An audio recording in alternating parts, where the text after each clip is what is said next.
Welcome to USA Global TV and Radio, where our mission is to provide education, entertainment, hope, and inspiration.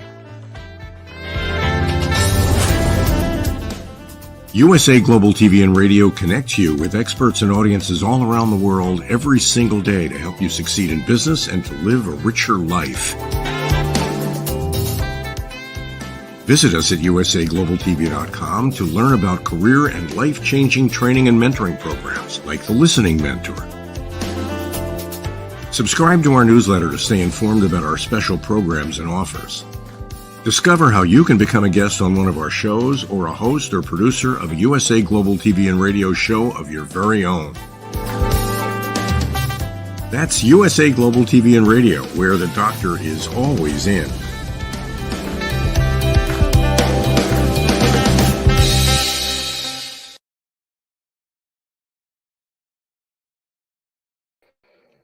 Hi there. Welcome to USA Global TV and Radio.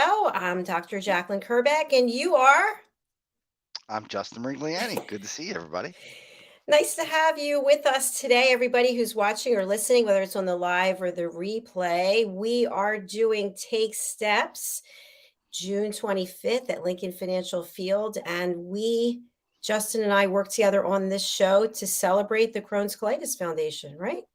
And the amazing work that they do. They really help so many people in this community.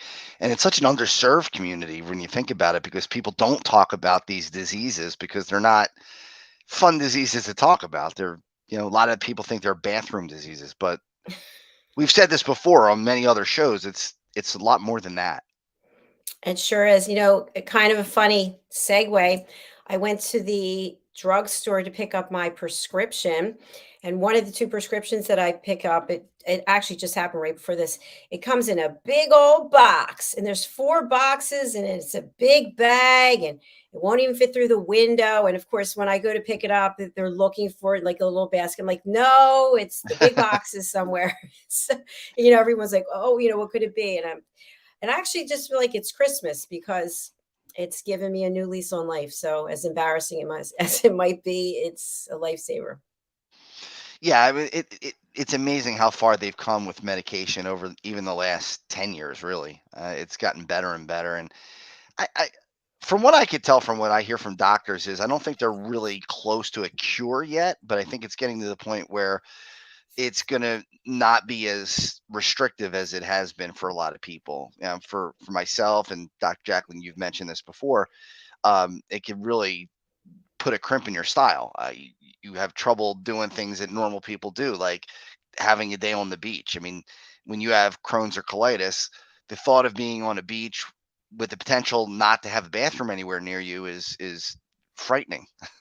You just don't know when you're going to have that attack. And, I think we're getting to the point now where people are on more medications to stay and have a reasonably normal life. I don't think it'll ever be completely normal, but it's getting better.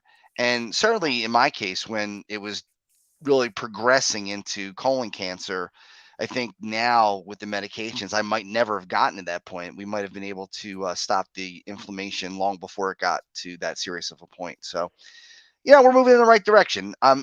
People might say, well, is it too late for you? No, it's not. I have an ostomy. That will never change. I'll always have an ostomy for the rest of my life. But if we can make life better for my kids potentially down the road because they have a higher likelihood of getting it, or even people I'm not related to, people that I don't know, I still feel like I have skin in the game, and that's why we do what we do. Very true. Very well put. A question I have for you and for anyone in the audience who wants to participate with us is we had a couple of shows today, and the topic was nutrition. The topic was our behavior, living with purpose, and not turning to food for pleasure, for example, and that many of the diseases that people have can be tied to emotional stress and situations in life that have not been dealt with. Justin, what do you think about that? I think there's certainly a correlation between symptoms and emotional distress. I know for me, I've had anxiety, depression, and OCD really from birth. Who knows if that played a role into me later developing inflammatory bowel disease? I don't know. I mean, I don't think the experts know for sure, but it certainly didn't help. It strained on the body. And once I had ulcerative colitis, the more stress I was under, the more symptoms I had. So there was definitely a correlation between how I felt versus whether it was the reason why I got the disease.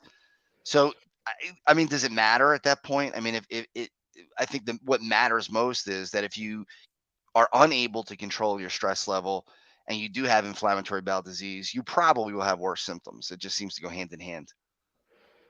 I think where kind of for me the red flag goes up is if 4% of what happens to us and our health is related to our genes, then 96% is related to our behavior and the choices that we make. So if something happened to us early in our life, you were talking about from birth, obviously you have no control over that. Right.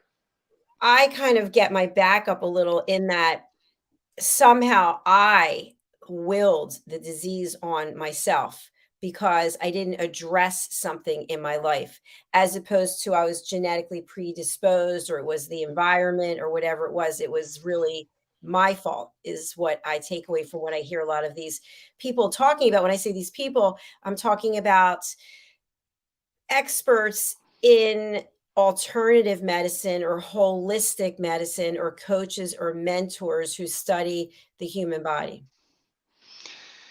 But if you talk to gastroenterologists and you talk to colorectal surgeons, I can tell you in my experience, I asked my GI, was it something that I did? Is it something, I had just before I got sick, I had bought a home in the Poconos and there was well water. And I said, was that the reason? Did that give me the disease? Um, or was it the anxiety? Was it the depression? Did that give me the disease? And his answer really was nothing you did gave you the disease. It could be luck of the draw. It could be partially genetics and then environmental on top of it. So I don't know. I mean, I think there is probably a difference of opinion between alternative doctors and prescribers and people in the medical community. But um, I'm not going to blame myself, and I don't think you should blame yourself for getting a disease. It's unfortunate. I mean, uh, why do some people get cancer? Some people smoke from their teens all the way through their 90s, and they never have a problem, or at least they never seem to have a problem. Um, Other people get lung cancer by 40, and why does that happen? I mean, what did they do other than obviously they smoked? But I think if you get into the game of trying to find what caused it, it's a losing game because you're never going to figure it out. It's just not going to happen. Science doesn't know yet. There's no test that says, well, because you were depressed for this amount of time, you got ulcerative colitis, or because you didn't resolve this trauma from your childhood, you got Crohn's disease. I don't know if there's a point to trying to figure it out, because I think all you're going to do is spin yourself into circles and probably give yourself more anxiety and frustration in the long run anyway. All right. So I agree with you, but I'm going to play devil's advocate for a moment. Sure. So, what if we have young children and we bring them up with a certain awareness of nutrition and how to express themselves and how to listen and all these other things? Is it possible that the likelihood that they get an autoimmune disease is less because of the choices that we as parents make when our children are younger? Yeah, I mean, it's possible. I just think we won't know. But it never hurts to teach your children to have better nutrition. When I was a kid, parents really didn't look at nutrition as much as we do today. So, in my example, if I wanted to, I could go into the kitchen anytime I wanted as a kid and pour myself a glass of Coca-Cola Mm. or Pepsi, and just 2, 3 glasses. And my parents really didn't think about that. We went to McDonald's a lot as a kid. And I'm not saying that all of it's always bad to do those things. I think as a treat you could do those things, but we probably ate more red meat than we should have. We probably had more sugar in our diet than we should have. Um, I said to myself in my 20s, maybe I should start thinking more about eating better. And then I said, well, I'm only in my 20s, so I could get away with it a little more. Now I'm 48 years old, so it's a lot more important for me to have a better diet. So at this point, I'm trying to be more vigilant with my kids. My oldest is 16, and my youngest daughter is 11, and uh, I we watch more what they eat. We try to get them into good habits now, because I'll tell you right now, it's hard to break those habits. Like I love soda. I mean, if I could, I would drink it with every meal, and I did for a long time. I would drink soda for not breakfast, but for lunch and for dinner, and then even at night, I might have a glass or two. And it was hard to get out of that habit. So that's really the goal for me, is to get my kids to say, all right, let me watch what I'm eating, let me make sure I know what I'm putting in my mouth, limit the sugar as much as possible. um and once they have those good habits, I think that'll go a long way. Yeah, absolutely. By the way, what kind of soda do you like? Fully leaded, or you like diet or caffeine free, or I like the sugar. the whole thing? I would drink, yeah, my favorite was Coke or Pepsi, and I would especially Coke, and I would drink that.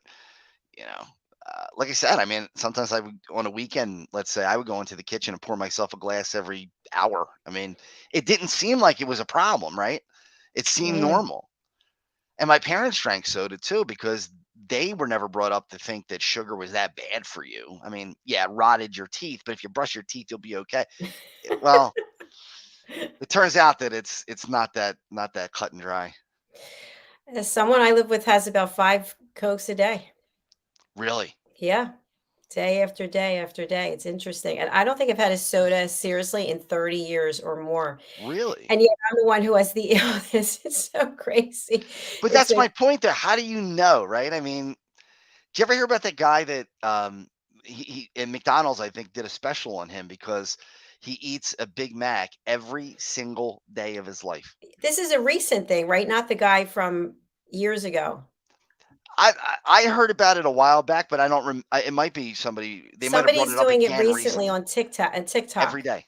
Yeah, every Every day. single And day. has lost weight, and his, vital signs are better than they ever were. But I don't know, how does that work? I think some people, your body, for whatever reason, is predisposed to getting sick if you put it in a certain position, and some people aren't. I think that just there's somewhat of the luck of the draw there. It's I mean, very true. What about this? If you think about during the pandemic, there were some people, whether they got vaccinated or not, who got COVID numerous times. I know right, people got it 3 different times. right. Why did they get it 3 times? I don't know. And I think that's part. I think that we are at a point in our civilization where we want answers to everything, and we want answers now. We don't like to hear we don't know. I am into meteorology as a hobby. I have a Facebook page where I predict weather especially along the East Coast where I live, right outside of Philadelphia. And people want to know precisely what is going to happen a week out. We're just not there yet. I mean, we've come so far where we could, with weather models, we could predict a storm that will be approaching about 7 to 10 days out. But the specifics are not going to be there. I mean, if you said to me, um, on my wedding day, let's say, you're going to get married in July 17th at 3 o'clock, is the sun going to be out? We're not there. I mean, it's not possible. Will it ever be possible? Probably not. I don't think we'll ever get to a point where we're like that. And I think medicine, I think about it, they call it practicing medicine. And I think that's a good term. We've gotten so far. Life expectancy has gone up. People are living better longer, right? People in their 70s today are like people who were in their 50s back, in the 1950s or 1960s. You get a 75-year-old today, and they could be running marathons, they could be lifting weights, they could be swimming, they could be doing anything. Um, the last two presidents, well over 70, and they're running the greatest country in the history of civilization. I don't think that would have been possible if you go back to the 50s or the 60s or even the 70s. And I think we're kind of a product of, or victim, I should say, of our own success, because we've gotten so successful at things, medicine, nutrition, weather prediction, all these different things. We've gotten so good at it. Now the demand is for us to be perfect. And I think that's where the problem is. Of course, you raise great points as always. And if I take the opposite perspective, because I'm on this platform which shows 30 shows a week approximately, I can't Right. tell you how many people we have come on who talk about finding alternatives. And for me, this is year, I think, 33 with ulcerative colitis. I've tried so many different things so that I could get myself in remission, and none of them worked. I would be in remission for a short time and then I would sick. And so when I asked these experts for holistic medicine, well, you didn't try the right thing. And maybe you didn't get to the root cause of what's causing the ulcerative colitis. And I'd say, well, what's causing it is disease. What do you mean what's causing it? No, Right. you have to actually go and dive deep into what it is that you haven't dealt with in your life. And once you deal with that, then this will go away. So I just shake my head because I'm not sure if I can believe that or not. But then it comes back to I'm a mental case, and that's why I have this disease. You see what I'm Yeah. saying? Yeah, I understand what you're saying. And I think that's what this leads to when people say, well, you have to figure it out. The greatest minds in medicine haven't figured it out yet. And if they haven't, with all of the education they have, with all of the experience they have, how do we expect people who are not experts to figure it out? It's a great question. It truly is. And to your point, people are living longer. And the reason they're living longer, in part, is due to the pharmaceutical industry. As much as people Absolutely. hate big pharma, it and also, yes, we're looking at our nutrition, we're looking at our behavior, we're looking at our lifestyles. I just think for me, I'm not willing to go without the medication again. I'm not willing to do it because I don't want to go back to being as sick as I was. I'm going to stay on Sure. the medicine, and that's it. People can tell me everything they want to tell me till they're blue in their face, but they don't have Right. the disease, so they don't know. Right. And, I ask people when they say to me, do your own research. That's a big topic today, or buzzwords, right? Do your own research. How do you expect me to do the research? I don't have the background. I don't have the education. I don't have the experience. So I go to my doctor and I say, look, this is what's happening.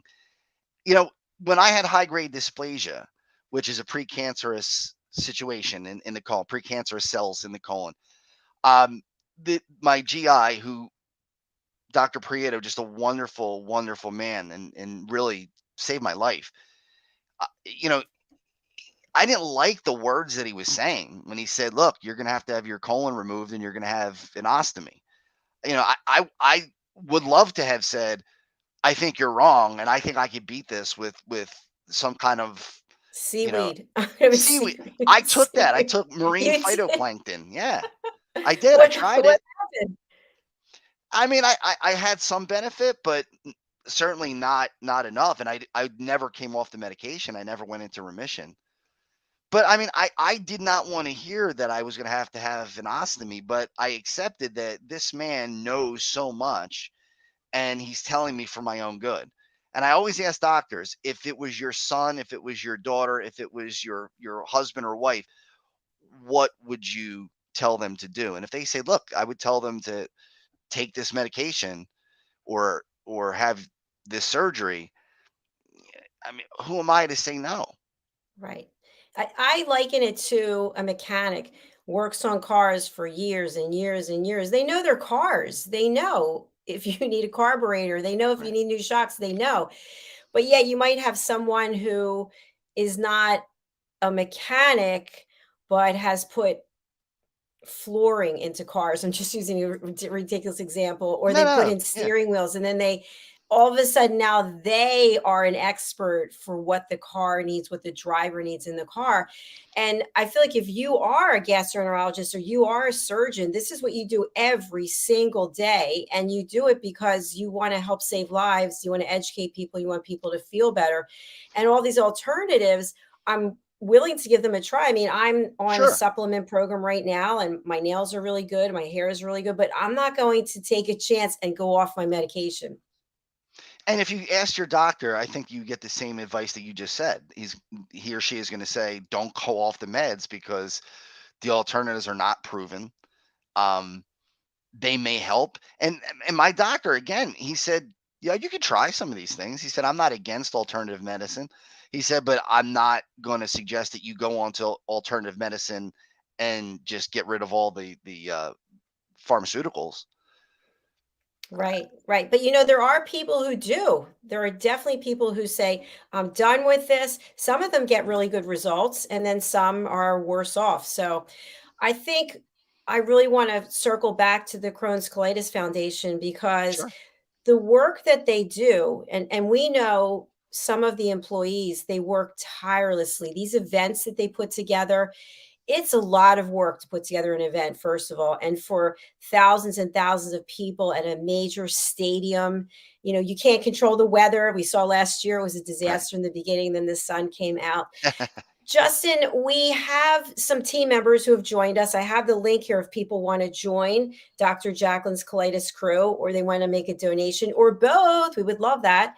We've Yeah. got yourself, we've got my sister, we've got Alcini, and we've got Joe Del Campo.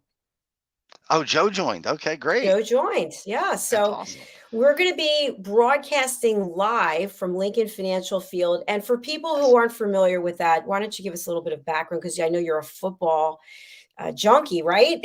Yeah, yeah. I've been an Eagles fan my whole life. So Lincoln Financial Field is the home of the NFC champion Philadelphia Eagles. I wish I could say Super Bowl champion Philadelphia Eagles, but they fell just short of winning it.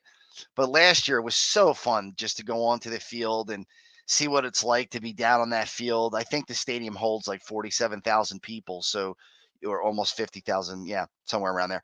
And to look up and wonder what it would be like to be a player, it's pretty neat to be on the field. And there were so many activities that you can do at this event that we did last year. I think there was face painting. There was a guy who was old, had gold makeup all over his body, real built guy, and he looked like a statue. And he would hold the pose for a few minutes, and then the kids would think it's a statue, and then he'd come to life, and just neat things like that. And then obviously, if you're a football fan of or a sports fan of any kind, getting to go into the locker room is unbelievable. Just to go in and see the locker room, and they had the Lombardi Trophy that the Eagles had won back in 2017-18, and we got to see that. It's just an amazingly well run event. It's a fun event. It's for such a great cause. Um, we don't. I don't want to make this sound like I'm against other diseases because it's funny. Sometimes people think if you're for something, you have to be against something else. I think we should be funding cancer research. Cancer touches a lot of people. I think that's important. I think we should be funding research for other diseases like diabetes or whatever else it is, kidney disease. But at the same time, I think a lot of times inflammatory bowel disease is put on the back burner because, again, people think that it's a bathroom disease. And it affects so much more than that. It could affect your liver, it could affect your eyes, your joints. Chronic fatigue is a problem with people with inflammatory bowel disease. So it's much more than that. And, while yes, it usually is not fatal, it can lead to fatal conditions. In my case, it was approaching colon cancer. I was really very, very close. I had high grade dysplasia, which are really cells that are becoming cancerous. They're on the verge. There are 3 levels of dysplasia. There's low, medium, and high, and I was at high grade. So, um, for me, it could have been a life or death situation, and I think that's something that people have to consider is how many people are affected by it and how serious it can be. And even though I said that it's not usually fatal, sometimes it is. And we had Ed Bernstein on a show about a year ago, and his daughter Dana Bernstein passed away after she had a colon transplant or a small intestine transplant that just didn't work out for her, and she passed away. And that's a terrible thing. And it's you see so many people that are suffering, and it's just something that I hope that people keep in the front of their minds, that this is we need help just like every other disease needs help. Yeah, great points. And by the way, we ran that episode again recently. So, and also the one with Rolf.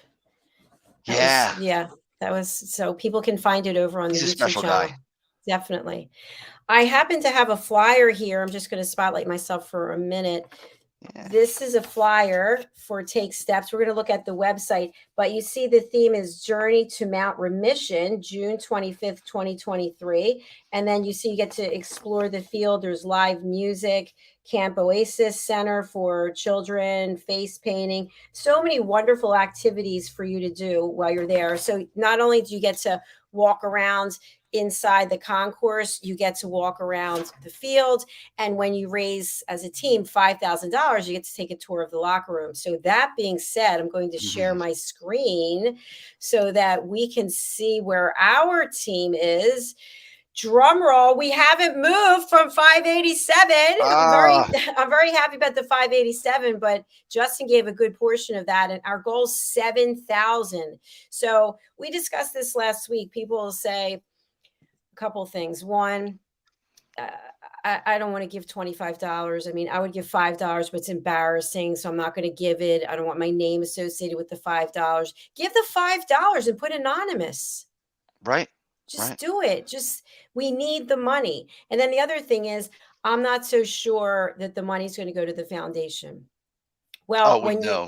Hmm. it goes directly to the foundation. Right. We don't touch the money. It doesn't come to us at all. So No.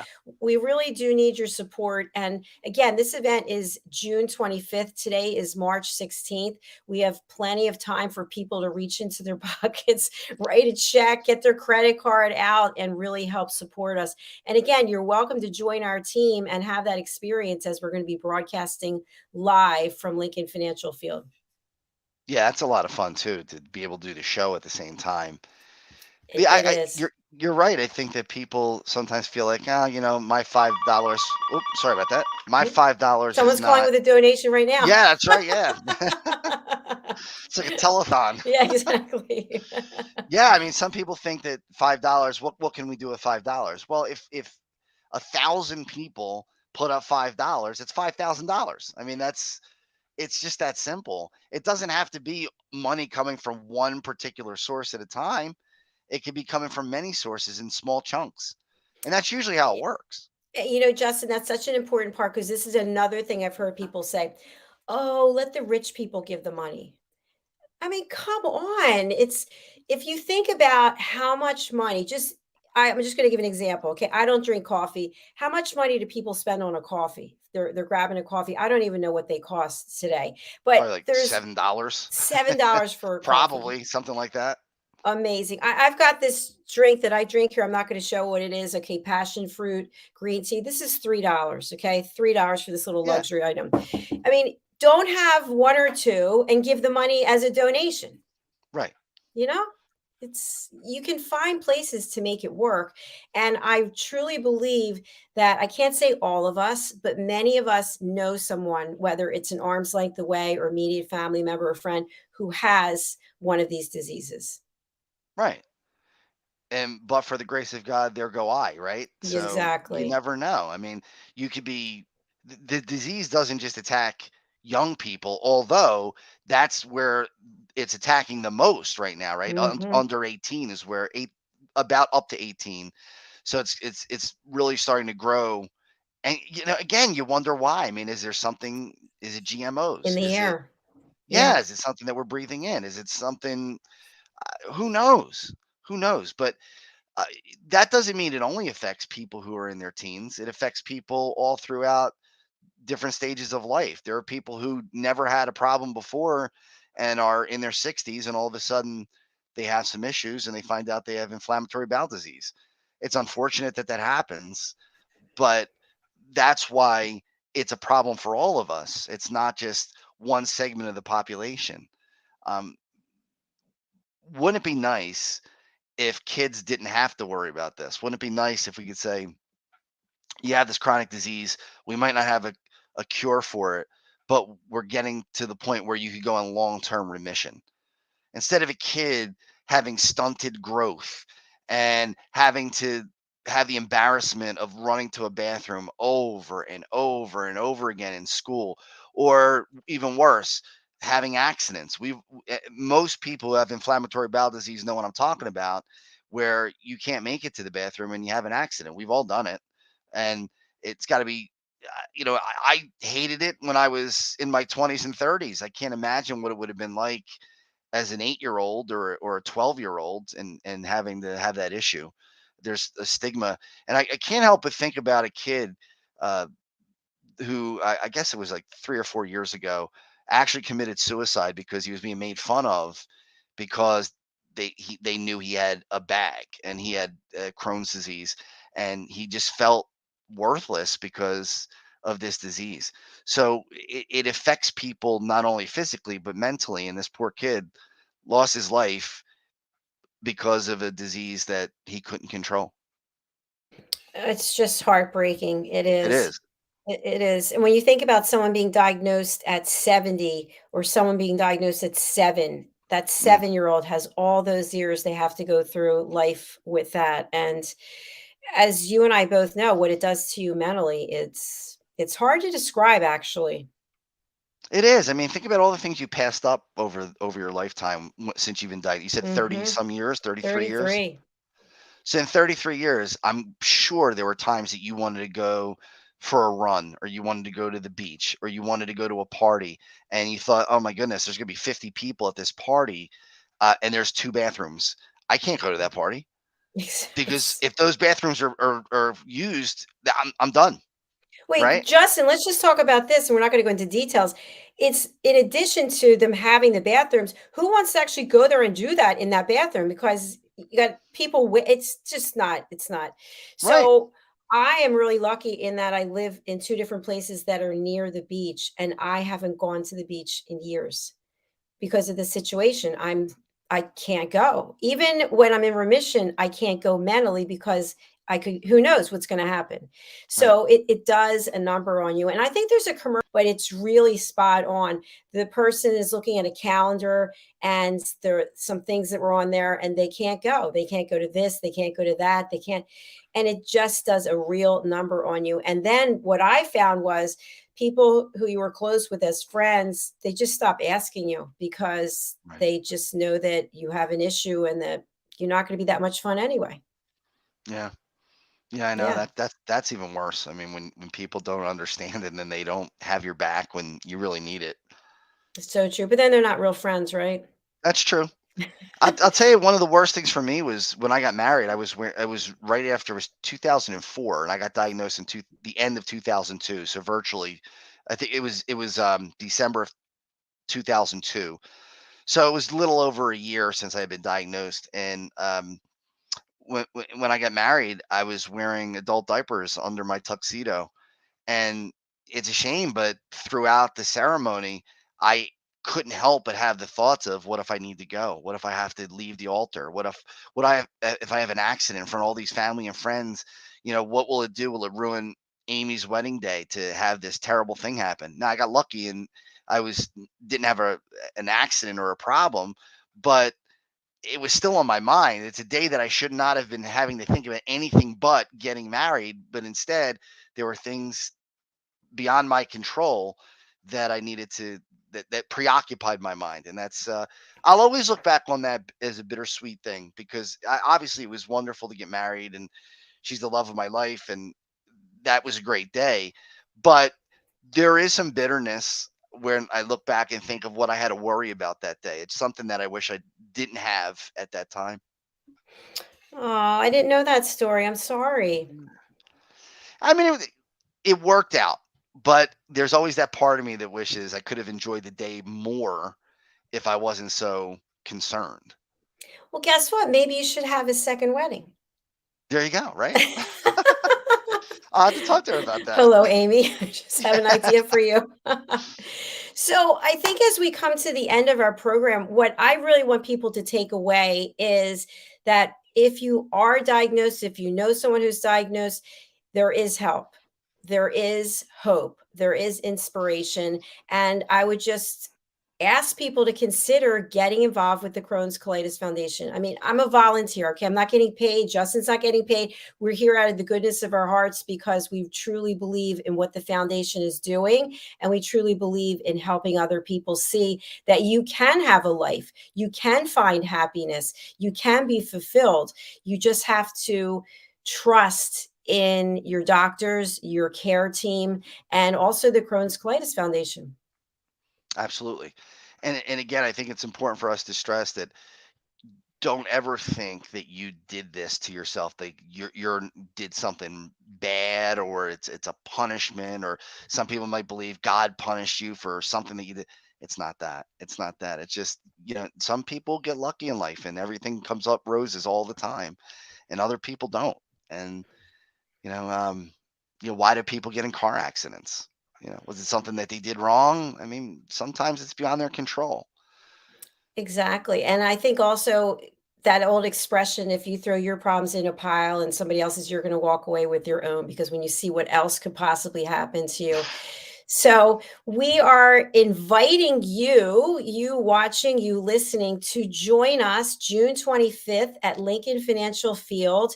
We will be walking around the concourse, around the field. I don't know if I will be. I'll probably be stationed on the field at the tables. We're going to have one table for USA Global TV and radio. And then I believe we'll have another table where I'll be doing book signings. So Justin, I'll need Awesome. you to run the show. Yeah, that'd be So, fun. That's what we did last year. It was fun. yes, it is definitely fun. So, what does it take for you to get involved? Go to this link. And for people on the radio or podcast platform, I'm sorry, but the link is too long. Go to Yeah. takesteps.org, I think it is, or the Crohn's Colitis Foundation.org, and look for the Take Steps event in Philadelphia. Our team is Dr. Jacalyn'S Colitis Crew. I don't know if you realize it used to be Dr. J's Colitis Crew. Oh, yeah. But Yeah, we're getting that could get confusing. fancy. And the event typically, I think registration starts at 10. The event starts at 11. There's a general session. Then there's the walking around the concourse onto the field. And if you've raised $5,000, I should say for us, when we raise $5,000, because we know we can count on you out there to Yeah. make a donation, then our team will get to walk into the Eagles locker room. I've done that myself, not last year, but for another event. And it's a pretty amazing feeling. It's very neat, by the way, It really very is. clean and organized and attractive, even if you think about locker rooms that you've been in growing up. This is not a high school locker room. It's not your high school locker room for sure. So, Justin, anything you want to share with our audience about what you've gone through and where you are today, or about the event? Sure. I mean, I was diagnosed back in 2002, as I said, and had the ostomy surgery in 2015. And it wasn't the end of my life. I mean, I know that a lot of times people feel like these diseases are a death sentence, or if you have to have the surgery for an ostomy, that's a death sentence and your life's never going to be the same. No, it's not going to be the same, but that doesn't mean it can't be good. And I get to do so many different things. I get to play hockey, I get to lift weights, I get to be a dad and a husband, I get to run my business. uh, I've just finished a book that uh, Red O'Laughlin is going to help me with that, and Red from being on the many programs here on the channel. So um, just don't give up. And one thing I want to stress too is that I know when you see us, you always see us upbeat and happy, and that's how we're going to always present ourselves on the show. But that doesn't mean we don't have down days. There are days where I don't have the fight in me, and I'm feel sorry for myself and say, why me? Why am I going through this? Why is this happening to me? But I think the key is to not let that become a lifetime of that, or even months of that. You could be down for a day or two, you could be down for a couple weeks, and it happens to the best of us. But um, the key is that you're going to rebound from it. And no matter what you're facing, whether it's inflammatory bowel disease or any other kind of ailment or the loss of a loved one, whatever it is, you will eventually get through this and you'll come out on the other side much better. I so appreciate you for saying that. It's yesterday I had a really low energy, low vibration day, and because I have facial eczema again here and just so tired of it. And because people see your face, right? There's nowhere you can hide it. And anyway, a friend said a few words to me and I kind of snapped out of it. And I thought to myself, okay, so that should be your worst problem in life. Get over yourself. But we do get sucked into these black holes sometimes, and it's hard to get out. Why me? And then again, it's why not me? Why not me? Right. At least this devil that I know. I don't want any other devils. I'll just take what I have and I'll make the best of it. Yeah. And I have clinical depression, so some days for me it's really really tough to try to have a positive spin on things. And even with that, you try so many different medications. There are so many antidepressants out there, and usually it's a cocktail of medications that help it and get you there. And I'm still working on that. So, um, I have days where one day, a week ago, I slept from 9:30 one night to 10:30 the next morning on a Saturday night into Sunday, and I didn't want to do anything. I just didn't want to. I had no fight in me. But that next day, I did. After I got Yeah. up, I said, "All right, enough is enough." And you always have a smile on your face every time I see you, whether it's here or when we've been Try. in person. Before we close out, where are you in the goal that you've set for yourself in Guinness Book of Records, crushing this weightlifting goal? Yes, I'm about to become the first ostomate that I know of to bench press 405 pounds. I'm about up to 385, 390. It's hard because as you get closer, it goes much slower, and of course, injuries come up, and that's always going to take you down a peg or two. But I was in the gym today, and I was working on my biceps and doing a lot of curls, and I was throwing around weight that I haven't thrown around ever in my life before. So I'm stronger than ever, and I think by the end of the year, I'll have it. I'm so pleased for you because I know how important this is and how hard you've been working. I have a question. When you mentioned biceps, I have been a personal trainer for many years, not currently, but I never understand. You see the guys in the gym, they love the biceps. Yeah. What is up with that? And then they're dropping them on the ground. The whole place is shaking. I don't understand what is up with guys and the free weights. Well, free weights are the most. If you're going to do something, if you're going to set a record, or if you're going to lift weight, that is and you alone. When you're working with machines, the machine does some of the work for you. Right. So that's why you don't see any competitions where it's not free weights. That's where all the competitions are on free weights. Uh, yeah, I mean curls. There are two schools of thought on curls. Some people say don't do them because they're an isolation exercise and they're not worth it. And then you have other people who say bomb your biceps because that'll make them grow, grunt and grow. Um, Grunt and grow. yeah, yeah, that's the So that's saying, grunt and actually grow. something that people are telling people to do. Yeah, yeah, and it's like everything else, though, right? Some people say no, don't do biceps. Other people say do biceps every other day. What do you do? Now, I believe in the instinctive training principle, which means you know what's best for your body. So I know that if I bomb my biceps, if I really hammer them hard and use heavy weight, they're going to grow, and I want to get a lot stronger. Somebody may do the same exercises and not see the gains that I see with it. Then I may try something else and they have a ton of success with it and I don't. It's the instinctive training principle, I think, really was one of the biggest keys. But here's where I want to challenge you. Are you Yeah. telling me that you can't have free weights and do curls without grunting, groaning, and slamming the weights after you're finished doing your set? I'll tell you this. Today I had 80-pound dumbbells in each hand. So Wow, uh, yeah, I mean that's a lot of weight. it is. And I did a few curls with it. I could feel at the end of my last rep the tendon starting to get really sore, and I was afraid it was going to rip. So I let go. I just dropped the weight. So I didn't, and I don't do it for, hey, everybody, look at me. I'm lifting heavy weights. I was alone. So there was nobody in the gym with me. So whether I dropped it or not didn't really matter. But I did drop it because I was afraid if I held too long that the tendon might tear. And then you got a really big problem. Okay, so here's my next question. Yeah. Is it possible that you were lifting too much weight? School of thought on heavy weight is you get mass from heavy weightlifting. So if you want to, I think it's called hypophysis. I can't pronounce the word, but it's when you keep tension on the muscle constantly. A lot of bodybuilders do that. They'll lift like within a range of 8 to 12 reps.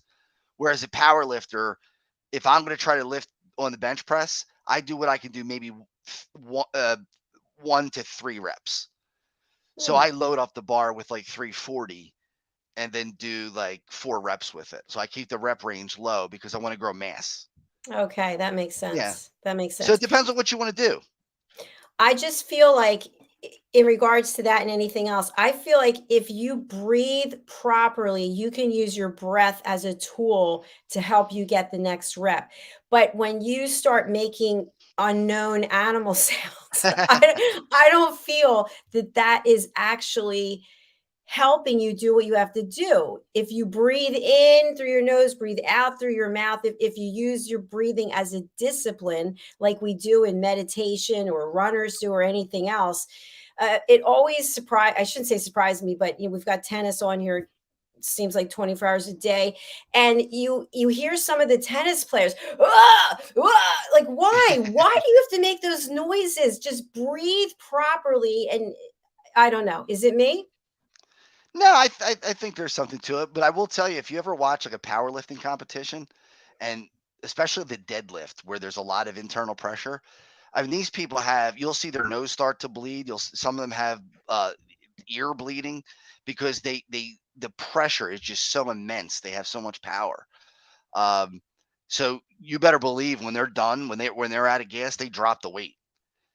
A lot of them have to have blood pressure taken right afterwards. They have to have a doctor ready because, I mean, I have heard of power lifters who actually passed away from the deadlift, Oh, I can imagine. aortic dissection and things like that. Yeah. That makes a lot of sense. Yeah. There's a Well, lot of I'm pressure. just going to encourage people who are not professional That crazy? bodybuilders, the crazy guys at the gym on the weekend, stop grunting and groaning, please. Please just breathe properly and do us all a favor.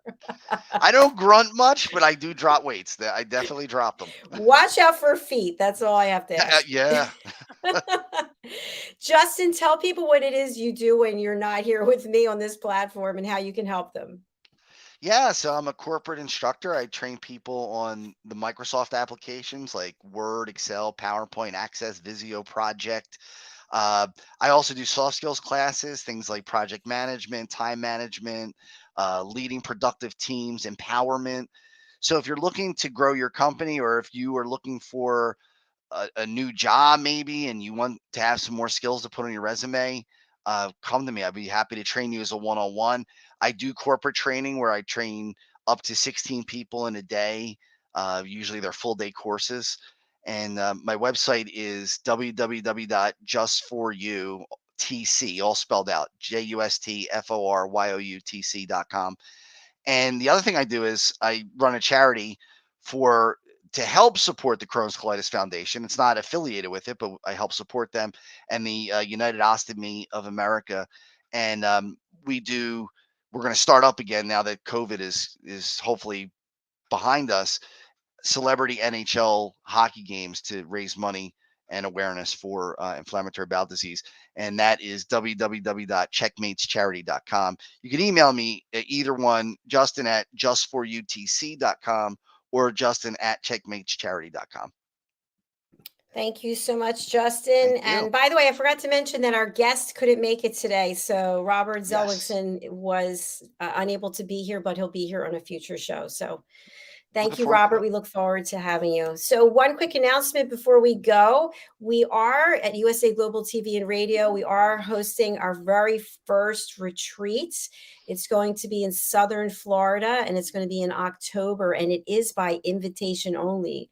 Ooh. So if you get an invitation, I hope that you'll consider coming. Let's take a look at what you can expect, and then we'll close out the show. Justin, thank you for being here. Thank you, everybody out there, and we'll look forward to seeing you. Our shows are on Mondays and Thursdays when people sign up. So we'll see when the next one is. I'm not sure. Is it the first of the month? The Entrepreneur and So Much More. Yeah, it's going to be the first Monday of April. And then this show is right after. Yes. Yeah. Okay. All right, everybody. Thank you so much. We'll see you again soon. Bye, everybody. Bye. Imagine yourself at our very first retreat. Live, learn, teach, and inspire alongside your hosts, Dr. Jacalyn'n KERBECK and Philip Sykes.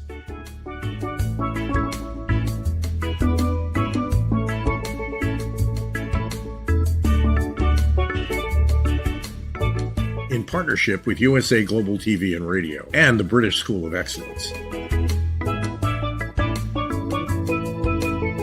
Coming soon in 2023. Email us at info@usaglobaltv.com for more information.